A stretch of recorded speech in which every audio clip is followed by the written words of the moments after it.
Yeah, I check a little bit your history of, because I'm really interested about the whole career, and you have almost similar, not quite similar history. When I watch Richard, like you start I think 2005 with the duathlon As a swimmer. first. As a swimmer, really? I was No. originally a 1500 meter swimmer. What? Yeah. Where did you swim? Yeah, no, I'm lying. No. Don't think when in 2015, I don't think, 2005, I don't think I could swim 1500 meters. You wouldn't. Well, I could. So what, not very when well. it comes very back, like what was your start? You obviously from Cape Town, farmer boy. Yeah, so you close to the Cape Town, but you quite outside a little bit. So what was your like childhood like? What you were playing? What you were interested about? Were your father, I know, is a little bit sportive as well. So just take me through a little bit from it, please. Okay, yeah. So I grew up in Durbanville. Yeah. Well, for when I was 1 and 2 years old. Yeah. And then that's just outside of Cape Town, like the northern suburbs. So it's got like, yeah, it's kind of the last suburb before you go into the farmlands. Yeah, yeah. So for training and stuff. I remember the time when we were photo shooting for Kiwami. Yeah, and you show me and you take me for the restaurant. It was really cool. Yeah, really that's where that's in Durbanville. That's where that's pretty much only a few kilometers from my house.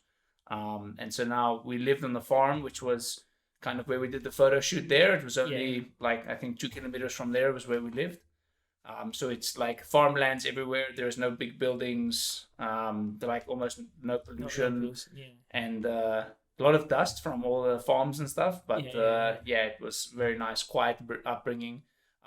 The closest grocery store was like 20 kilometers away. Oh wow! And so the closest swimming pool was also like 20k away. So you had everything quite like far away, and your school was close. No, it was also 25k away. Yeah, so your father or your parents would drive you there and back, or you took bus? They would drive. No, there's no public transport. Oh yeah.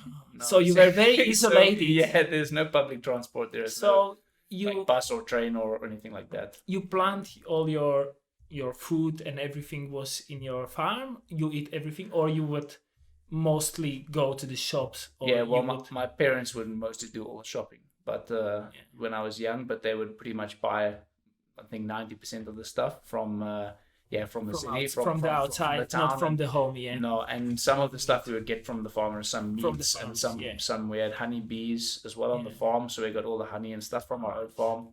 And we had sheep and cows and everything like that. So sometimes we would eat one of those. So you run around the sheep and pretty much the sheep and that's I heard that's why African is so good with the running because they run with all the sheep and animals all day around. So it's quite possible.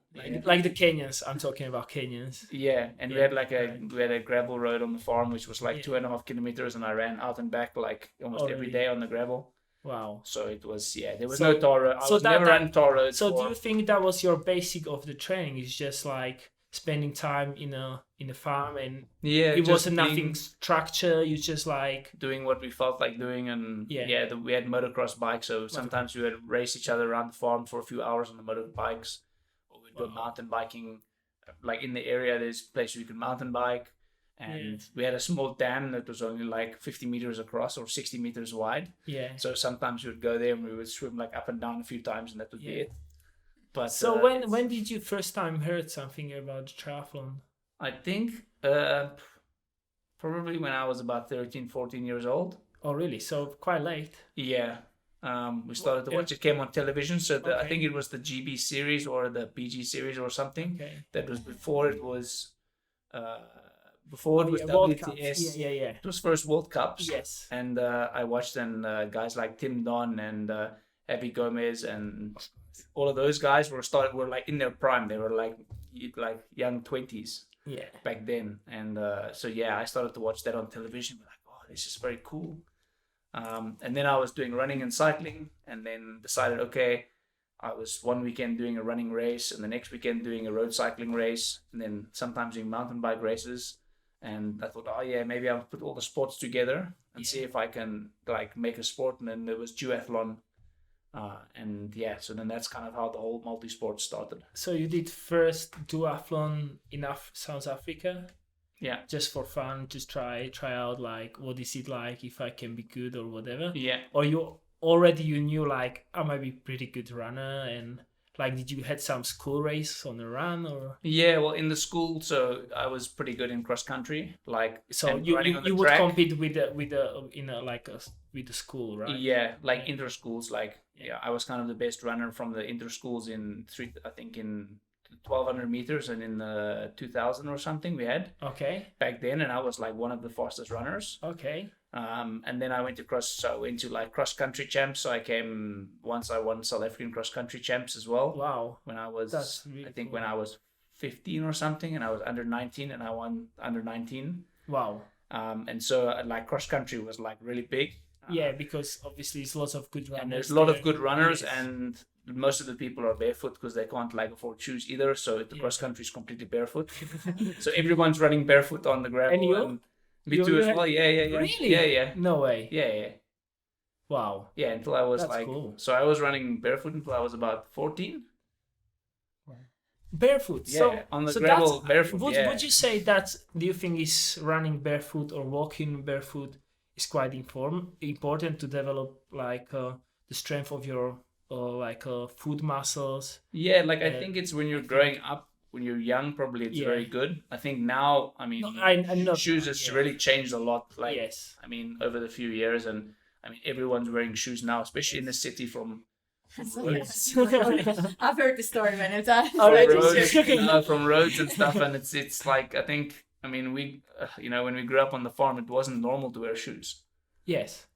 Everybody was bare. I mean, my parents were wearing shoes, but me and my brothers and everybody, all the kids that were living on the farm, no one was wearing shoes. Wow. So it wasn't a thing to wear shoes. You still see it at the primary schools. And in South Africa, in the primary school, all the kids are not wearing shoes. And I mean, I first time saw it in New Zealand because the grass is really good. It's not on the gravel, but it's more painful, I would say. But like they would play on PA, the kids barefoot, and I was like, oh, this might be really important for develop like a healthy body position and everything. So yeah, that's why I'm so curious about, because you done it till 14. So like maybe in Europe, like in Dutch as well, in Holland and in Slovakia, because we have cold winter and hot summer. So that's like we used to the I mean shoes. So then we don't think like why would take shoes off when it's summer, right? Yeah. Because we used to it from the winter. So yeah, that's my. I think even in the winter conclusion. We try and run barefoot as well. Yeah. Yeah, but I mean sometimes I remember the ones running around the track. So we'd warm up on the track, and then on the side it was wet from the grass. But it was winter, so it was wet, and the water was like really cold water. We used, and the feet were burning the whole time. Yeah.